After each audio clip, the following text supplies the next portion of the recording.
confused on that part. You just find y bar. So y bar is your average y. Like x bar. Oh, so the x bar on the... On the y's.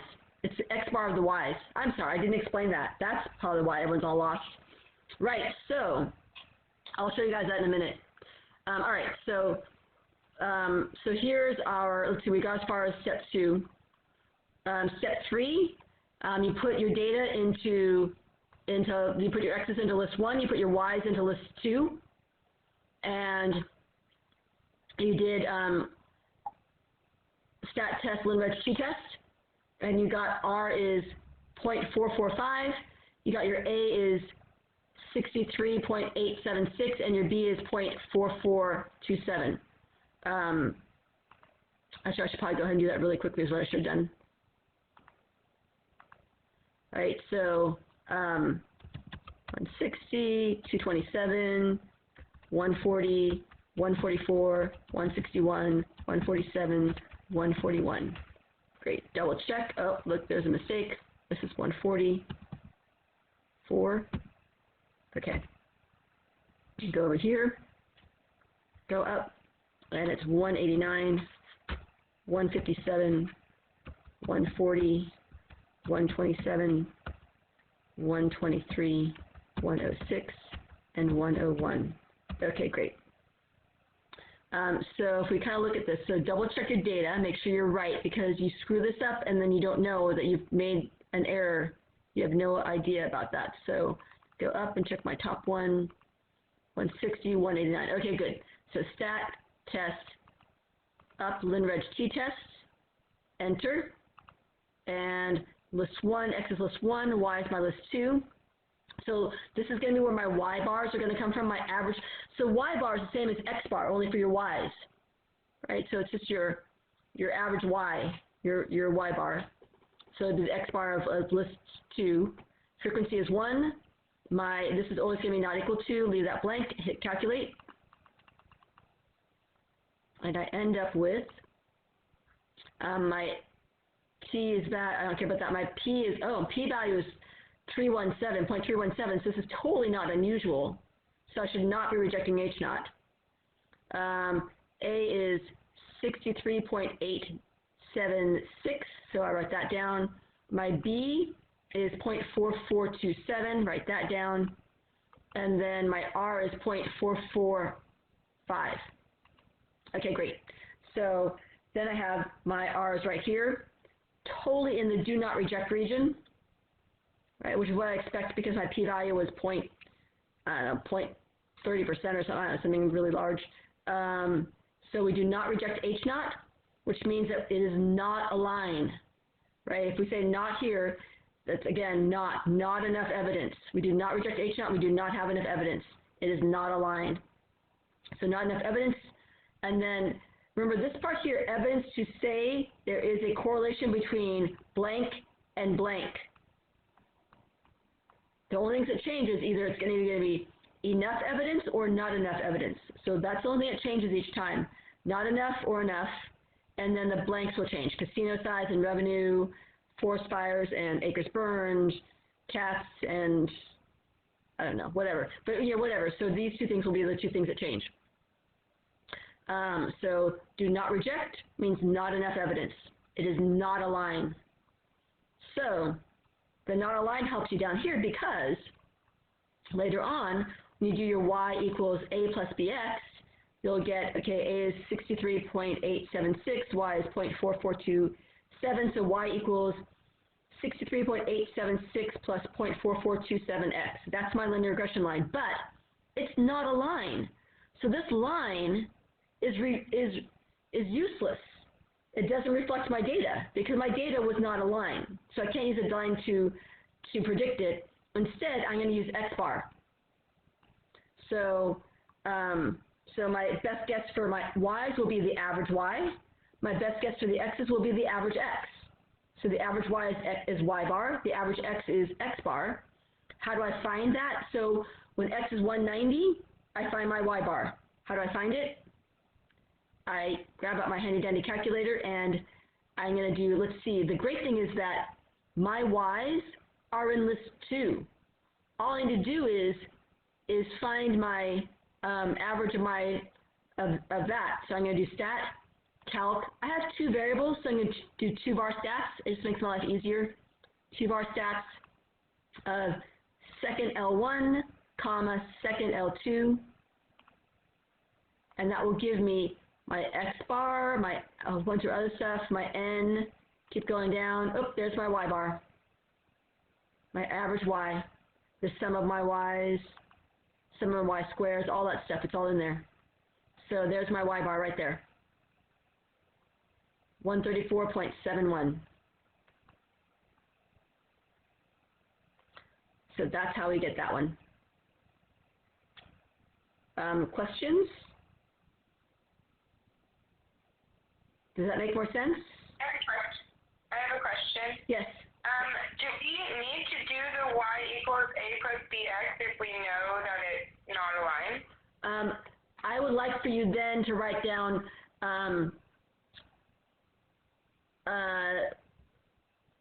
not needed. You can put y. You can put linear regression line, not NA, or if you want. But I need you guys to recognize that. Just acknowledge it in some way.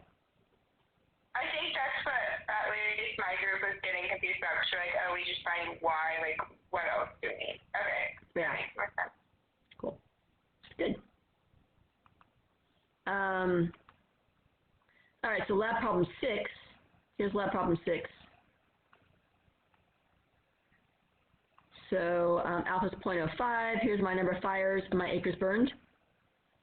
Again, H naught is rho equals 0. H1 is rho is not equal to 0. So then I find my critical value from my table, and we end up with, I need to make that a little larger. Uh-oh, this may not all get included on my video. Okay, so critical value is 0.707 plus or minus. Remember, it's going to be always going to be a positive and negative one. And my degrees of freedom to find that was 8, because I have 8 points here. 8 minus 2, so it's 6. So you look that up, you get 0.707, and if I should point that out. So, all right, so here we've got 0.707, and you're going to shade to the right. Negative 0.707, you're going to shade to the left. And if you put these into your calculator, again, you're going to put your x's into list 1, your y's into list 2, and then do lin reg t-test on L1, L2. You're going to get an R of 0.771. So we'll take that 0.771, and we will stick it into our slot here. We'll also write down our A and our B that we got from there, just because we might as well write it down while we've got it. And you'll see that 0.771 is totally in the rejection region, so we're going to reject H naught. So we reject H naught. It is a line, which means that we do have enough evidence. We rejected H naught. We have enough evidence to say there's a correlation between number of fires and acres burned. Okay, so it is a line, which means we should use that y equals a plus bx. So we're going to get y equals 0.3146 plus 1.036x. And yes, we can use it because we rejected H naught. When we reject H naught, you use the line because it is a line. All right, so then we want to approximate the acres burned if there were 100 fires. So fires, is fires my x or my y? It's my x. So since this is my x, then when I'm going to take 100 and sub it in for x into here and solve for the y, and I'll get 72.14 acres. Questions about this one? Okay, everybody all right? Because that's kind of it with this one. All right, great. So now we're going to move on to chapter 11.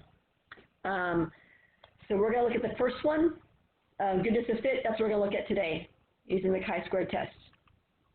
So chi-squared test, the chi-squared statistic, it is not an x. This is not x squared. So don't find x and then square it. This is a chi. So it's like this swoopy little, you do a little swoopy thing and then a slash across it. And so it's just it's a little swoop, slash. And then they square it. It's the whole symbol. So this one, for whatever reason, it doesn't mean chi that you find chi and you square it. It's just this is the symbol, chi squared. Period. All right. And what it is a test. The goodness of fit test is a test to see that that I'm claiming that some observed frequency should equal some expected frequency. So in other words, say I think that we should have, our class will have 30% A's, and we're going to have 35% B's and 25% C's. So, and 5% D's and 5% F's. So I'm saying that if I think that that is my expected frequency, then I'm going to take a sample. Maybe I sample 50 people and see if 35% of them, and I'll figure, okay, so 50 people, 35% of that should be, of 50 would be 15 people would get A's, and I'm saying that 35% of them, so I should pick an evener number, so 17 and a half would get B's, and 12 and a half would get C's, and 2 and a half would get D's, and on average 2 and a half would get F's. And then I'd compare that to what I actually get when I sample 50 students and see if that matches up or if I'm just totally wrong, which is always a possibility. Okay, so that's the idea of this test. So what we're going to do first is look at the steps, and then I'll show you an example. So H0, step 1, H0 is always that your observed, all of your different observed are what you expect. So for every category, so that sub I means whatever category it is, the first category, the second category, the third category, your observed will equal your expecteds. H1 is that your observed will not equal your expecteds. What occurs is not what you expect. So a couple assumptions again, your data should be from a random sample, otherwise it's all garbage anyways. And your expected frequency for each category has to be at least 5 or more, or else you've got too many, it's too close to that borderline of where you can't really measure it well. So your expected frequency for each must be at least 5. Here are some basic terminologies we're going to have. So Austin, go ahead and read this for us. Yeah. O represents the observed frequency of an outcome found by tabulating the sample data. E represents the expected frequency of an outcome found by assuming that the distribution is as claimed. K represents the number of different categories or outcomes. N represents the total number of trials or observed sample value. Yep. So K is the number of categories. That's going to come up later. Again, O, observed frequencies. E, expected frequencies. That's pretty standard. All right. So how do we calculate this chi-squared? This is our test stat. It's just a symbol. How do we calculate it? We take every single observed value for a category, subtract what we expect to get, square that, and divide by what we expected. We do that for every single category, and then we sum them. We add them all up. Our degrees of freedom is the number of categories minus 1. So K minus 1, number of categories minus 1. And again, O is our observed frequencies, and E is our expected frequencies. All right, so here is an example. I better do this instead. Do this first. Okay, so here we've got, let's get someone to read this one. Sterling, you want to go and read for us? Yep. Example, fruit soda flavors. A market analyst wished to see whether consumers have any preference among 5 flavors of a new fruit soda. A sample of 100 people provided the following data. Is there enough evidence to reject the claim that there is no preference in the selection of fruit soda flavors using the data shown previously? Let alpha equal 0.05. What are the expected values? Great, thanks. Okay, so we're claiming that there is no preference. We're sampling 100 people. So if there's no preference, what does that mean?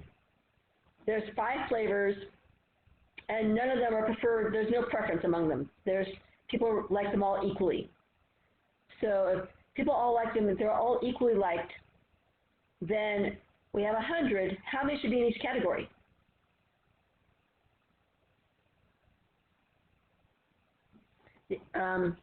Yep, I got one answer. Only one answer? 2 answers? I have 100 people. There's 5 categories. So I should have an equal amount in each, right? So I'm going to take 100. I'm going to divide by 5. So I'll get 20 in each. Oops. Uh-oh, it's not working. Oh, that's why. Sorry.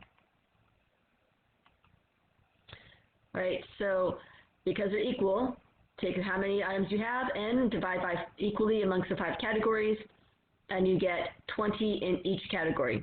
So that's what I expected to get. I didn't get that. I got 32 cherry, 28 strawberry, 16 orange, 14 lime, and only 10 grape. I don't know what people are thinking, because grape is awesome. But whatever, we only got 10 grape. So we're going to see if people prefer these equally or not. So I'm going to state my hypothesis and identify my claim. This is on the bottom of your page. We're in the Chapter 11 notes. So this is the example at the very bottom of the page. You should be filling this out. A hypothesis, O sub I equals E sub I. So in other words, O sub cherry equals E sub cherry. O sub strawberry equals E sub strawberry. My observed oranges equal my expected oranges. My O sub lime equals my E sub lime, and my O sub grape equals my E sub grape. Sub meaning label, right? H1 is that they're not equal. O sub I does not equal E sub I. All right, so then we find the critical value using the chi-square table. So this is a little bit of a weird table. Number of categories, minus 1. I have 5 categories. Subtract 1, I get 4. So I'm going to pop open my chi-squared table, and so degrees of freedom 4, I'm going to slide along here. My chi-square was 0.05. So you'll look how weird this is, though. Everyone check this out. This is kind of strange. It's not first of all, it's this little subset down here. It's a little bit harder to find, and they have an extra 0 on the end. So 050 is really 5%, 0.05. So you might want to cross out this last column if you get a chance to, because it might confuse you guys. If you get a chance on your hard copy, I would do that, just so you don't get messed up by it. People do that all the time, because they confuse it. But here is this one, or you can put even 0.01 above this, 0.05 above that, and 0.10 above this if you want. Anyway, this is my alpha. Degrees of freedom 4, so it's going to be 9.488. That's where we get this from. Okay, so that's my critical value, and then I'm going to draw this hill straight up and then slope off. It's very steep up and it slopes off. Also notice it starts at 0 and goes on to infinity. So the chi-squared can never be negative. The chi-squared, what it's doing is you're adding up a bunch of items. And they're squared items, so they're always going to be positive. Because these, if you subtract things and you square them, you're always going to get a positive number. So you're adding a bunch of positive numbers. So you're only going to get positive numbers for chi-squared, so it's always going to be positive. So if you look at your picture here, you'll see it there also. You'll see the picture of the chi-squared. It goes steep up, and it slopes off, and starts at 0. So it goes from 0 up to infinity. Only goes in one direction. It's only right-tailed, only. Because you can't go this direction. You can only go this way to the right. That's it. Okay? So now I'm going to go ahead and compute my test value, my test stat. So I'm going to take every observed value, subtract its expected value, so 32 minus 20, squared, divided by 20. That's my cherry one right here. My observed minus my expected, squared, divided by my expected. And then there's my strawberry one, 28 minus 20 squared divided by 20. And there's my orange, here's my lime, there's my grape. I'm going to add all those up. So go ahead and write that down in your little section right there. You know, right across number 3. You got a little line, write that in there, and then it equals 18, 18.0. So I'll give you guys a second to write that in, copy that down. Again, this is the one you're turning in today.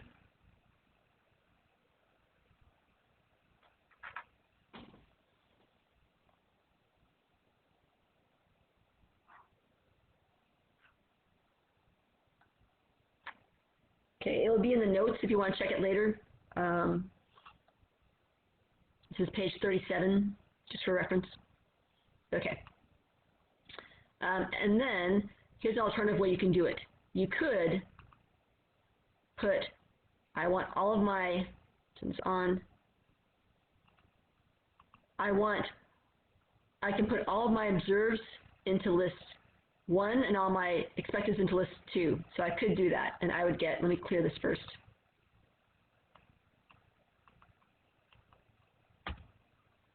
Clear this one, clear, enter, and I'm going to put them all in there. So I'm going to get 32. Can you guys see that? I don't know if you guys can see. I'll put it down here. 28, 16, 14, and 10. Poor grape only has 10. And these are all 20. And then what I want is I want L1 minus L2 squared. My O's minus my E's squared. My O's are L1, so my L1s minus my E's, L2 squared, divided by my E's, divided by L2. So you're going to use this formula right down here in the bottom. In L3, you're going to put parentheses. Don't forget the parentheses, or else it's only going to score the L2, and you're going to get totally messed up.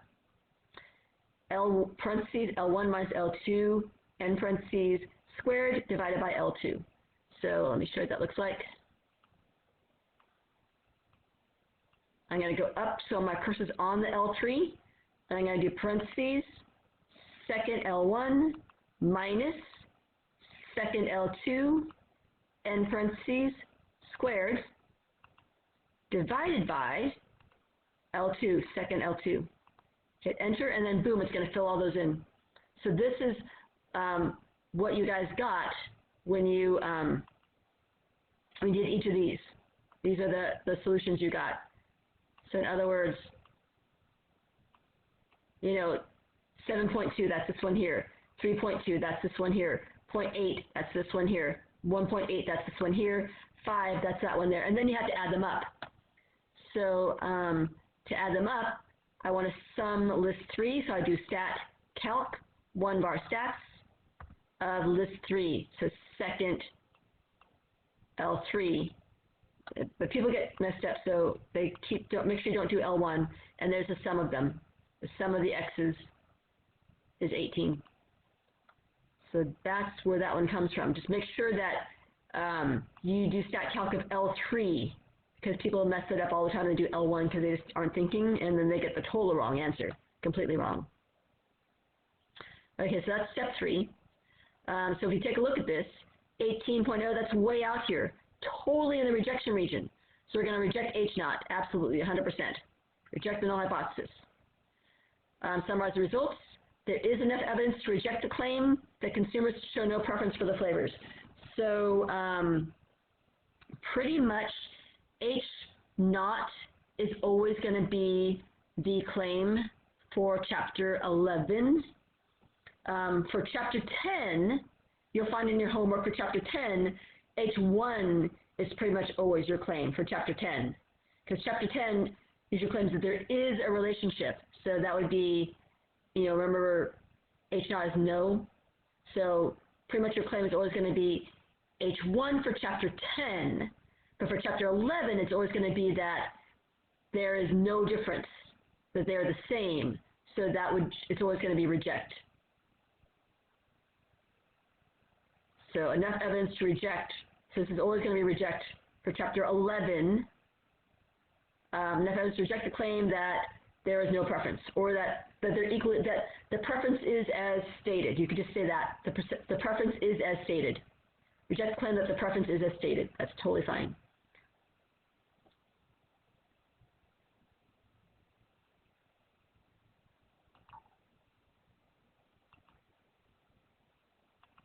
Okay. So here is another quick thing we should look at. So here, if all expected frequencies are not equal, they'll be stated in the problem. So in other words, like mine with my grades, I said 30% would be A's.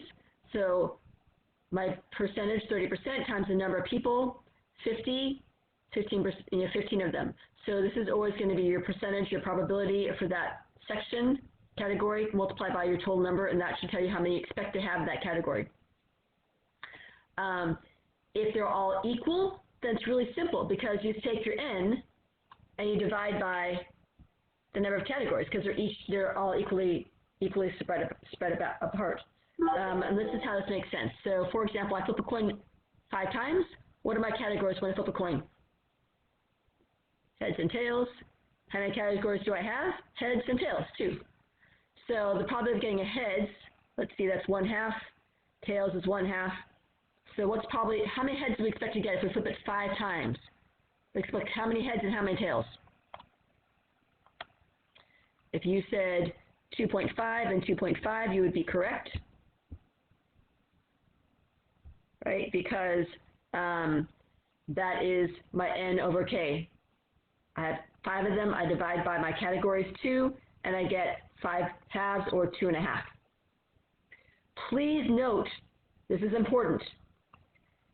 Expected frequencies do not have to be whole numbers. Those expected frequencies are the ones you calculate. You can expect 2.4 children. You cannot observe 2.4 children. That would be like a bloody mess. So observed outcomes are always going to be whole numbers because that's what you actually see. So observed are going to be given to you. They're always going to be whole numbers. Always.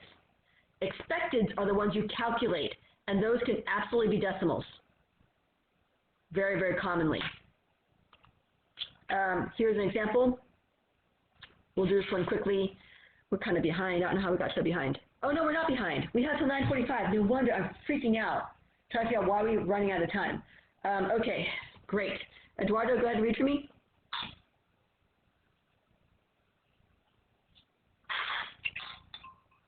Eduardo? Oh, we can't do it. Angela, go ahead and read for me. Is it working? Yep. Is my mic? Yep, you're on. Go ahead. Okay. Example, education level of adults. The Census Bureau of the U.S. government found that 13% of adults did not finish high school. 30% graduated from high school only. 29% had some college education but did not obtain a bachelor's degree, and 28% were college graduates. To see if these proportions were consistent with those people who lived in the Lincoln County area, a local researcher selected a random sample of 300 adults and found that 43 did not finish high school, 76 were high school graduates only, 96 had some college education, and 85 were college graduates. At the Alpha? significance great. of point 1, Nice. tested claim that the proportions are the same for the adults in Lincoln County as those stated by the Census Bureau. Great. Okay, so what do we got? We got 30% no high school, so that's the first one, NHS. And then we have graduate from high school, that's my HS. Some college, that's my SC down here. And then 28 were college graduates, so I put down college. Those are my 4 categories. And then I'm going to write in my observed. So always write in your observed next. So, hey, guys, heads up. Please note, so save you on the homework. On the homework, they don't always give these in the same order. So here we did no high school, some college up top. And in the bottom, they might mix it up and give you college first, and then give you high school, and then give you no high school, some no high school degree, and then some college. They might mix that up.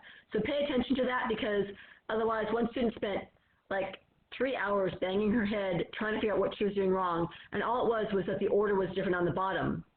And as long as when she switched the order around, then it worked out perfectly. So remember, they may mess with you a little bit on the problems in the homework and not give you these to you in the same order, the top one and the bottom one. So 43 high school, 76 high school graduates, 96 some college, and 85 college graduates. So here's my observed right here. And let's take a look at my my expected. So let me go ahead and grab my, uh-oh, that's a bad sign. Okay, there we go. All right, I'll give myself a little bit of room here. All right, so here we're going to look at our 13% did not finish high school, so 0.13. 30% graduated from high school, so 0.30. 30% 29% had some college, and 28% were college graduates. Is it fair for me to compare 43 and 0.13? Is it fair for me to compare 76 and 0.30, 96 and 0.29? That's totally not fair, right? These expecteds are going to get killed every time. They're not even close. They can't even be close to similar to this at all. That's completely not fair. Because this isn't 13, this isn't 0.13 people. This is 43 people. I need to compare that to people. 43 people out of 300. 13%. 30% of what? 13% of n, 13% of 300. So that's what I should be comparing, is 13% to 13% of 300 to that. So again, of means multiply. So 13% of 300, 13% times 300, and I get 39. 30% of 300, I get 90. 29% of 87, I get 29. Let's see, I get 87. Sorry, 29% of 300, I get 87, and 28% of 300, I get 84. So these are the percentages, right? These 13% of 300, 30% of 300, and so forth. So then I can compare these. This is a little more fair. 43 to 39, 76 to 90, 96 to 87, 85 to 84. Remember, every expected value has to be 5 or more.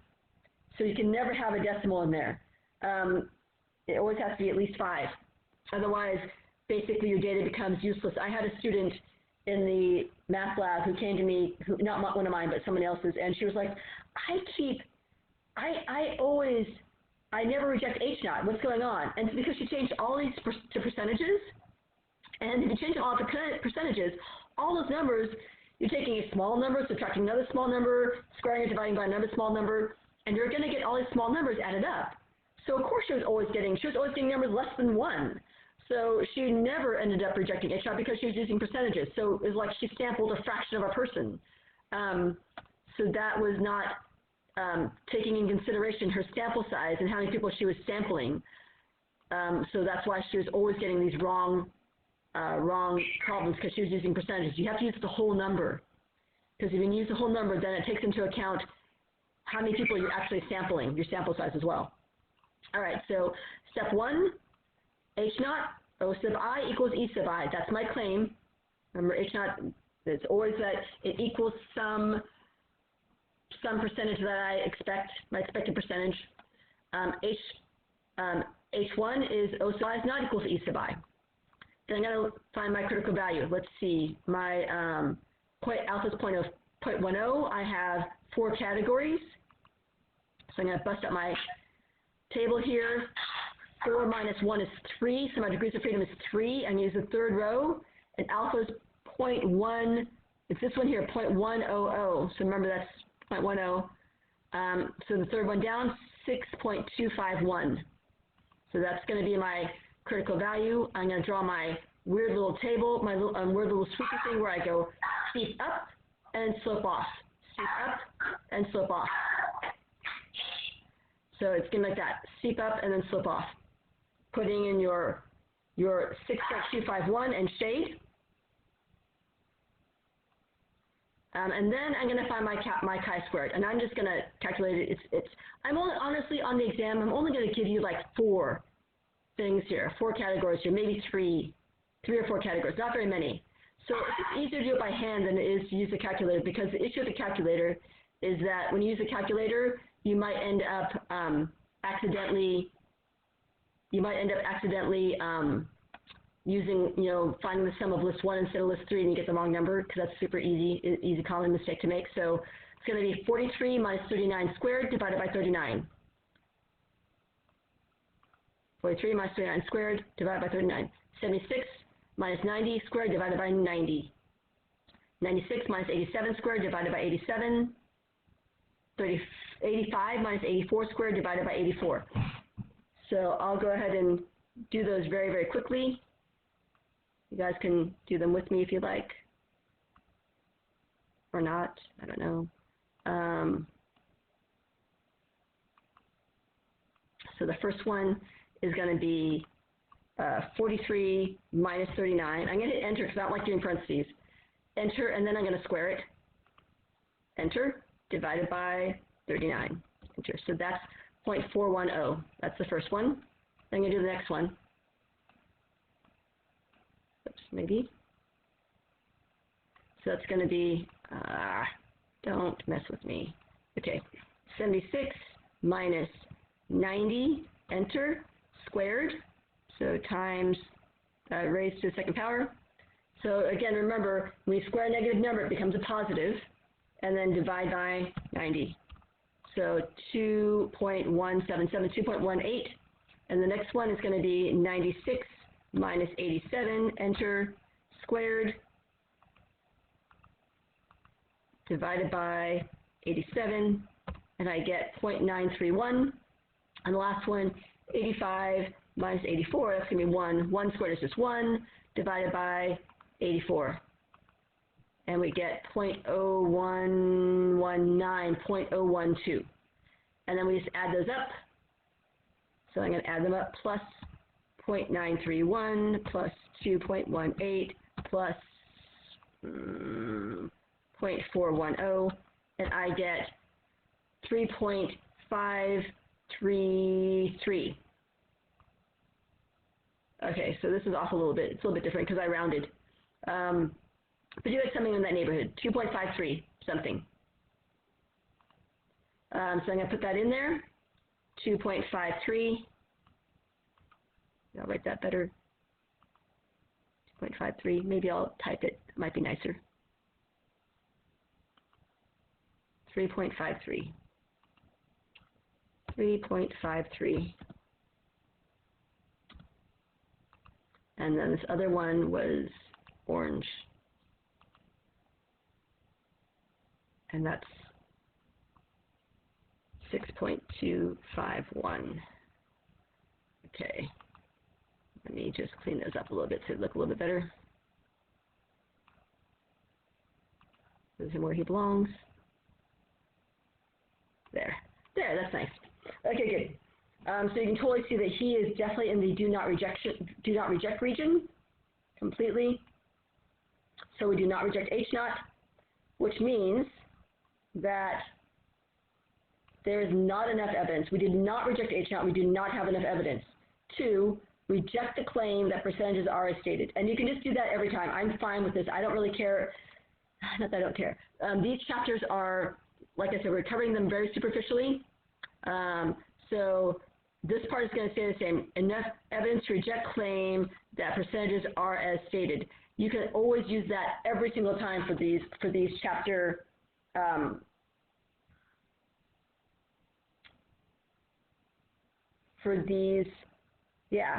or proportions. You might want to use proportions instead of percentages for the second section, but percentages or proportions are as stated. I'd probably use proportions instead. Evidence to reject claim that proportions are as stated. And either you do have enough evidence or you do not have enough evidence, depending on what happened in step 4. And that's all it is. You can always write, for chapter 11, again, you can always write this, and I'm going to make this proportions. Because then it's always going to work even for 11.2. Okay, so good. Everybody on board? Is that clear as mud?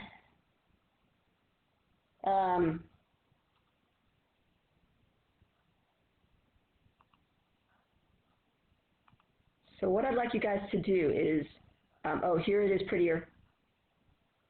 All right, so you could do this, not evidence to reject the claim, blah, blah, blah, but you don't even have to say that. I'm not going to make you be as specific as that. You can just, again, like I said, just say percentages, proportions are as stated. That's totally fine.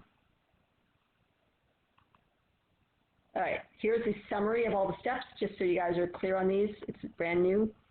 H naught, O sub I equals E sub I, right? So like observed cherry equals expected cherry, observed orange equals expected orange, observed line equals expected line, and so forth. H1 is that they don't equal. O sub I does not equal E sub I. What you observe is not what you expected. Step 2, find your critical value from the chi-square table. Step 3, calculate your test stat by doing your O, every single O minus its expected square divided by the expected, and then adding them all up at the end. And then decide if you're going to reject the null hypothesis and summarize your findings for the claim.